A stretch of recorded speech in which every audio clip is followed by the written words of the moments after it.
Good evening everyone, I am Sameera, your food science mentor. आज आपकी ये क्लास जो है वो मीट पर ही पूरी तरीके से होगी हमारी, क्योंकि कल जो है वो हमारा मिल्क पूरा कंप्लीट हो चुका था। तो मैंने कहा था आपसे कि हम मीट पढ़ेंगे, तो आज हम पूरा मीट को कवर करते हैं कि मीट के कितने तरह कितने टाइप्स के होते हैं, मीट की क्या कंपोजिशंस होती है, क्या क्वालिटी होती है और उसका कुकिंग पे क्या इफ़ेक्ट पड़ता है। ये सारी चीज़ें हम मीट कवर करेंगे। तो व्हाट इज़ मीट? मीट क्या होता है? मीट हमारा जो होता है वो फ्लैश ऑफ एनिमल है, यानी कि जो हमारे जानवर होते हैं उनका मांस होता है। जैसा कि हम लोगों ने देखा था, जो भी हमारे फूड कंटेंट होते हैं या तो फिर हमें प्लांट सोर्स से प्राप्त होते हैं या तो फिर हमें एनिमल सोर्स से प्राप्त होते हैं। जो हमारे एनिमल सोर्स से हमें मिल रहे हैं, देन वही जो उनका एडिबल पार्ट होता है, जिन पार्ट्स को हम कंज्यूम करते हैं, एडिबल पार्ट होता है, वही क्या होता है? हमारा मीट होता है, राइट।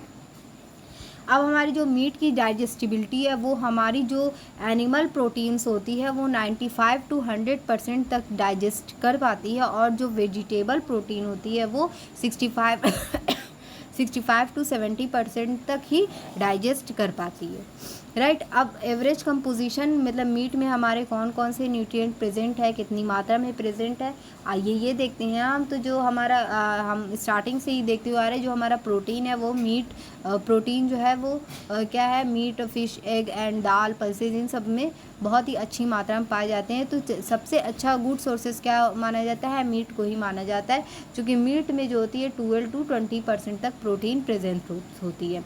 देन उसके बाद हमारा फैट प्रेजेंट होता है, जो 5 to 25% तक प्रेजेंट होता है। देन हमारा वाटर 55 to 70% तक मीट में प्रेजेंट होता है। अब यहाँ पे मेंशन है कि आपका जो कार्बोहाइड्रेट होता है वो क्या होता है? आपका कार्बोहाइड्रेट जो होता है वो हमें मीट में ग्लाइकोजन के फॉर्म में प्रेजेंट होता है। अब जैसे कि हम इसके पहले भी बहुत सारी चीज़ें देख चुके हैं कि हम प्रोटीन किस फॉर्म में प्रेजेंट है, कार्बोहाइड्रेट किस फॉर्म में प्रेजेंट है। इसी तरह मीट में अगर हमारा कार्बोहाइड्रेट किसी फॉर्म में प्रेजेंट होता है तो वो कौन सा फॉर्म होता है कार्बोहाइड्रेट का?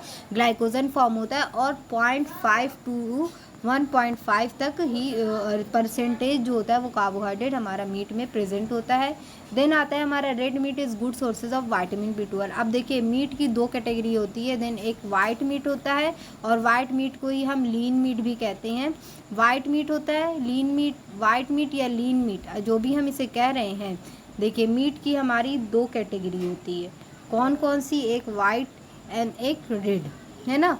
वाइट को हम लीन मीट भी कहते हैं। इसका मतलब ये होता है कि मीट में जो है वो फैट कंटेंट कम है, राइट।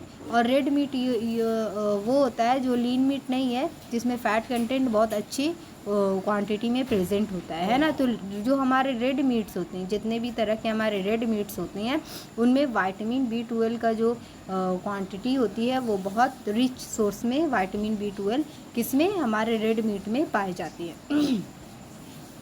नेक्स्ट हमारा liver is good source of vitamin A and folate. अब मिल्क में जो लीवर पार्ट होता है ना, उसमें विटामिन A एंड फोलेट की अच्छी मात्रा होती है। Then iron in meat is mostly in form of heme. जैसा कि मैंने आप लोग को पहले भी बताया था कि जो हमारा हीमोग्लोबिन होता है ना, हीमोग्लोबिन क्या है? हीमोग्लोबिन ही तो हमारा आयरन, जिसे हम ब्लड कहते हैं, वो है। तो हमारा हीमोग्लोबिन दो तत्वों से मिलकर के, दो कंपोनेंट से मिलकर के बना होता है। Then first is heme and then second is globin. तो जो हमारा आयरन कंटेंट होता है वो क्या है? हीम है। तो हमारा जो आयरन होता है, मीट में जो आयरन होता है वो किस फॉर्म में प्रेजेंट होता है? हीम के फॉर्म में प्रेजेंट होता है, और जो बहुत ही ईजिली हमारे ऑर्गन्स के थ्रू एब्जॉर्ब कर लिया जाता है। अब नेक्स्ट आता है हमारा red meat is also a source of selenium. और जो भी हमारे रेड मीट होते हैं वो उसमें सिलीनियम की अच्छी मात्रा प्रेजेंट होती है। वो क्या है? हमारा एक तरीके का मिनरल है, right. Effect of heating on meat, यानी कि जब भी हम मीट को कुक करते हैं, बनाते हैं खाने के लिए, तो उस पर हीट का क्या इफ़ेक्ट पड़ता है? तो सबसे पहला जो है, चूँकि हम जानते हैं कि मीट जो है वो हमारा प्रोटीन रिच फूड है। तो प्रोटीन रिच जितने भी हमारे फूड होंगे, या फिर फूड में हमारी जो भी जिस फूड में हमारे प्रोटीन प्रेजेंट होंगे, सबसे पहली क्वालिटी उसकी ये होगी कि वो क्या होंगे? कोआगुलेट हो जाएंगे। कोआगुलेट का मतलब जम जाना, किसी भी चीज़ का जमना ही कोआगुलेशन कहता है, या फिर कोआगुलेट हो जाना कहलाता है। जैसे कि आप एक नॉर्मल सा चीज़ है, आप देखोगे अंडा जो होता है वो क्या होता है? होता है कोआगुलेट, जैसे हम इसे, वो होता है लिक्विड फॉर्म में, लेकिन जैसे ही हम उसे हीट के कांटेक्ट में लाते हैं वो क्या होता है, कोआगुलेट हो जाता है, just because of protein presence, क्योंकि उसमें प्रोटीन की प्रेजेंस है। इसी तरह से आप वेजिटेबल्स में वेजिटेरियन डाइट में देखेंगे, पल्सेस जो होती है वो भी हमारी कोआगुलेट होती जाती है। कैसे कोआगुलेट, जब आप सॉरी, पल्सेस जो होती है, जैसे आप वो उसे बनाते हो, कुक करते हो, तो वो थोड़ी देर तक लिक्विड फॉर्म में रहेगी, देन जैसे जैसे वो कुछ टाइम बीतता जाता है उसका कोआगुलेशन जो है वो बढ़ता जाता है और पल्सेस हमारी गाढ़ी होती जाती है, कोआगुलेट होती जाती है ना। तो जब किसी भी हमारे फूड प्रोडक्ट में प्रोटीन अगर प्रेजेंस रहेगा तो वो हीट के कांटेक्ट में जाते ही सबसे पहला अपना जो भी रिएक्शन दिखाएगा वो क्या दिखाएगा, कोआगुलेशन का रिएक्शन दिखाएगा। Next, increase in palatability, improve colour, texture, flavour, tenderness and juiciness. यानी कि इंक्रीज इन आप कच्चे मीट को तो खा नहीं सकते या फिर वो आपका स्वाद आएगा नहीं, लेकिन जैसे ही हम मीट को कुक कर देते हैं, उसे हीट के कांटेक्ट में लाते हैं, उसकी पैलेटेबिलिटी यानी कि उसके जो स्वाद होता है उसमें वृद्धि हो जाती है, उसका कलर इम्प्रूव हो जाता है, उसके टेक्सचर इम्प्रूव हो जाते हैं और उसके फ्लेवर, टेंडरनेस एंड जूसीनेस सारे इम्प्रूव हो जाते हैं। नेक्स्ट आता है decrease the number of microbes and increase in the shelf life of meat product. अब पहला जो होता है, जब भी हमारा मीट रॉ फॉर्म में होगा तो उसके अंदर जो है माइक्रो ऑर्गेनिज्म की अच्छी खासी मात्रा होती है, सबसे पहला। दूसरी बात ये, उसी माइक्रो ऑर्गेनिज्म की अच्छी खासी मात्रा होने की वजह से, यानी कि अगर उसमें माइक्रो ऑर्गेनिज्म अपनी अपनी मतलब कि जीवित अवस्था में रहेंगे तो वो क्या करेंगे, बहुत ही जल्दी फूड को स्पॉयल कर देंगे, ख़राब कर देंगे, वो हमें खाने लायक नहीं छोड़ेंगे।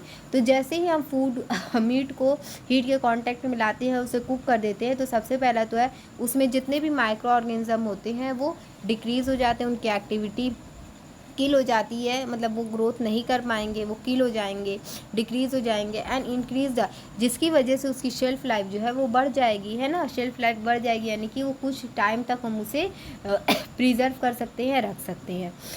नेक्स्ट आता है हमारा inactivation of endogenous proteolytic enzymes in meat. और जो हमारे एंडोजीनस प्रोटियोलिटिक एंजाइम्स मीट में प्रेजेंट होते हैं वो इनएक्टिवेट हो जाते हैं, है ना।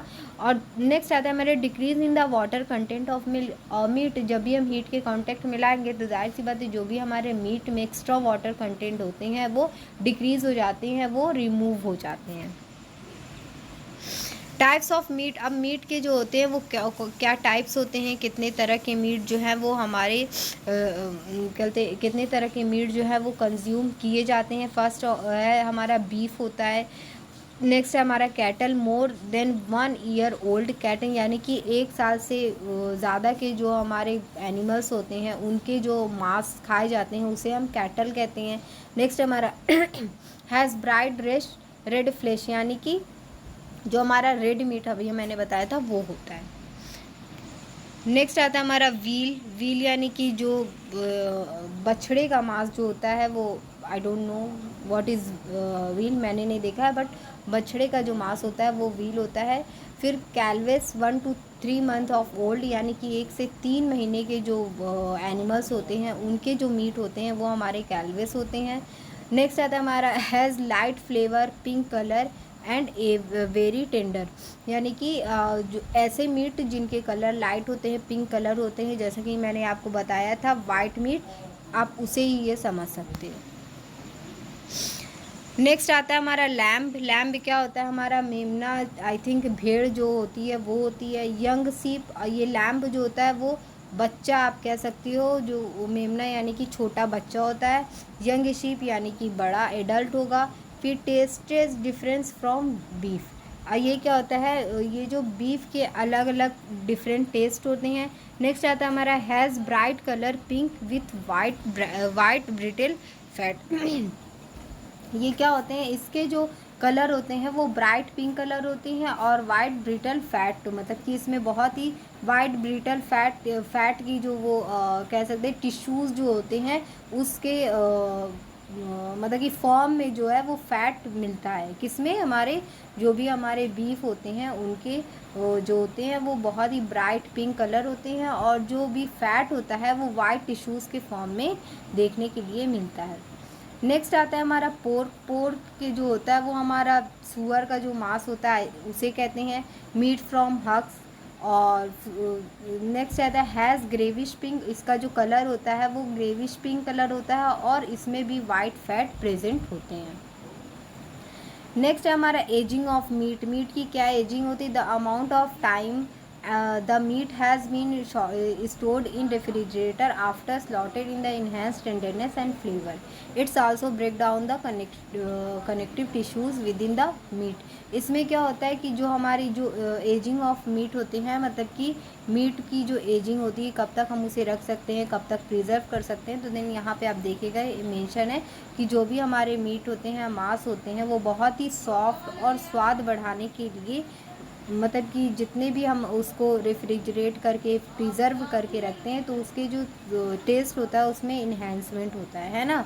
तो वो क्या करते हैं हम कि जो भी हमारे मीट होते हैं उसके जो कनेक्टिव टिश्यूज़ होते हैं ना उसको तोड़ देते हैं। जैसे कि आप अगर मीट को प्रिजर्व करके रखते हो तो जो उनके कनेक्टिव टिश्यूज़ होते हैं वो क्या होते हैं, वो टूट जाते हैं आपस में, जिसकी वजह से उसके जो वो टेस्ट होता है उसमें वो इंक्रीज़ हो जाता है, उसकी जो सॉफ्टनेस होती है वो इंक्रीज़ हो जाती है, राइट।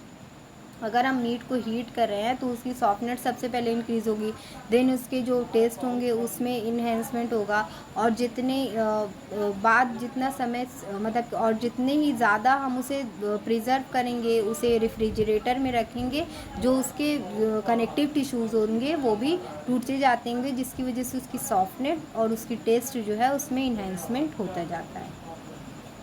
टेंडरनेस ऑफ मीट क्या होता है कि tenderness is a quality of meat gauging how easily it is chew और कट। यानी कि जो उसकी टेंडरनेस होगी कि वो कितना हार्ड है, उसकी क्वालिटी कितनी हार्ड है, ये चीज़ उसकी टेंडरनेस होगी। मतलब टेंडरनेस मतलब आप समझ सकते हो कि कोई चीज़ हमें छूने पे कैसे फील हो रहा है, बहुत हार्ड, बहुत सॉफ्ट, दैट इज़।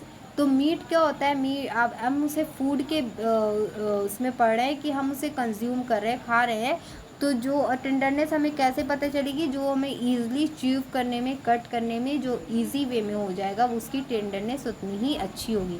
यानी कि मीट की जो टेंडरनेस है, क्वालिटी, टेंडरनेस की क्वालिटी है, वो किस पे डिपेंड करती है कि मीट जो है वो कितना सॉफ्ट है, कितना ईजिली जो है वो च्यूव किया जा सकता है।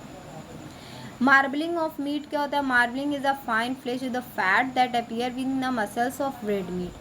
मार्बलिंग जो होता है ये एक वसा का जो मतलब जो फैट होते हैं उसके सबसे कह सकते हो आप स्मॉलेस्ट यूनिट आप कह सकते हो कि फ़ैट की जो स्मॉलेस्ट यूनिट होती है जो कि रेड मीट में प्रेजेंट्स होती है, उसके जो भी मसल्स होते हैं उसके अंदर होती है। मसल्स जो होते हैं, हमारे मीट के जो मसल्स होते हैं उनके बीच बीच में फ़ैट के लेयर्स जो होती हैं वो लेयर्स जो होती हैं उसे ही हम मार्बलिंग कहते हैं, राइट। तो वो हमारी क्या है, मार्बलिंग है, मीट को हमारी एक शेप प्रोवाइड करा रही है, दैट इज़ मार्बलिंग। उसे हम क्या कहते हैं, मार्बलिंग ऑफ मीट कहते हैं। जैसे कि मान लीजिए मीट की पीसेज है तो ये हमारे क्या होंगे, मसल्स होंगे, मसल्स के बीच बीच में जो है वो फैट प्रेजेंट होगा, है ना। मसल्स के बीच बीच में क्या प्रेजेंट होगा, फैट प्रेजेंट होगा, जो इसको एक शेप प्रोवाइड कराता है, दैट इज़ मार्बलिंग। इसे ही हम क्या कहते हैं, मार्बलिंग ऑफ मीट कहते हैं।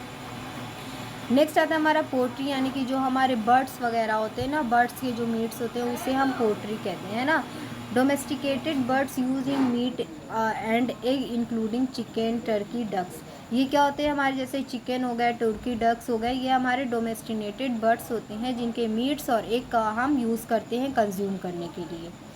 अब न्यूट्रिटिव वैल्यू क्या होती है, तो हमारी इसकी जो न्यूट्रिटिव वैल्यू होती है, सबसे पहले तो good sources of protein, then provide niacin, vitamin B6, vitamin B12, calcium, phosphorus and iron, lower in fat. इसमें फैट यानी जो हमारे बर्ड्स, जो हम पोल्ट्री की बात कर रहे थे ना, अभी हमारा मीट कंप्लीट हो गया, देन पोल्ट्री एक अलग हमारा पूरा एक कंपोनेंट है ना, जिसमें हमारे चिकन, डक्स ये सब आते हैं जिनके मीट एंड एग्स हम कंज्यूम करते हैं। तो इसमें क्या होता है, लोअर इन फैट की कम मात्रा होती है, कैलोरी, देन रेड मीट, और रेड मीट से कम जो होती है इसमें कैलोरी प्रेजेंट होती है।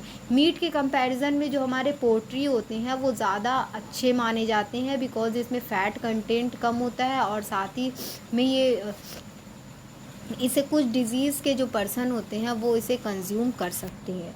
जैसे हमारा कार्डियोवैस्कुलर डिजीज़ हो गया, हाई ब्लड प्रेशर हो गया, तो ये सारे जो डेफिशिएंसी डिजीज़ हमारे पेशेंट होते हैं वो इसे कंज्यूम कर सकते हैं, जो नॉन वेजिटेरियन पर्सन होंगे। Chicken fat in more unsaturated than the fat of red. अब जैसा कि आप जानते हो कि फैट जो होते हैं वो हमारे दो तरह के होते हैं। पहला होता है हमारा सैचुरेटेड फैट और दूसरा जो होता है वो हमारा अनसैचुरेटेड फैट होता है, राइट। तो जो हमारे अनसैचुरेटेड फैट होते हैं वो हमें नुकसान नहीं पहुंचाते हैं, वो गुड फैट होते हैं जिन्हें हम कंज्यूम कर सकते हैं। तो चिकन में देखिए जो हमारे अनसैचुरेटेड फैट होते हैं वो प्रेजेंट होते हैं, इसीलिए चिकन को यानी कि वाइट या फिर लीन मीट को आप कंज्यूम कर सकते हैं, है ना।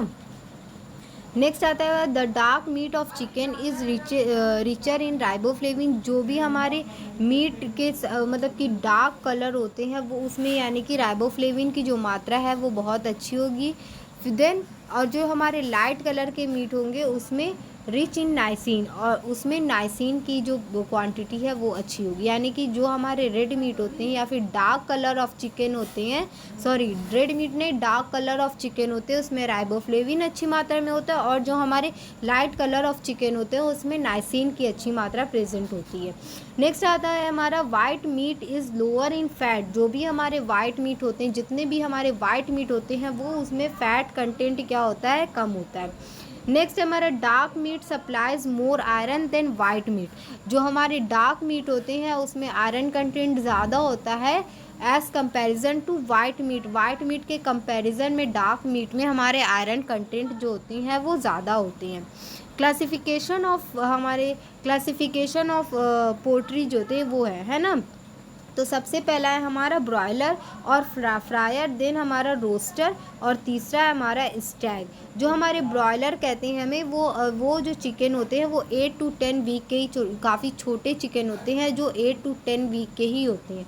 रोस्टर यंग चिकन, वो एक यंग चिकन होते हैं और यूजुअली 9 to 5 मंथ के 9 to 5 एजेस वाले जो चिकन होते हैं उसे हम रोस्टर चिकन कहते हैं।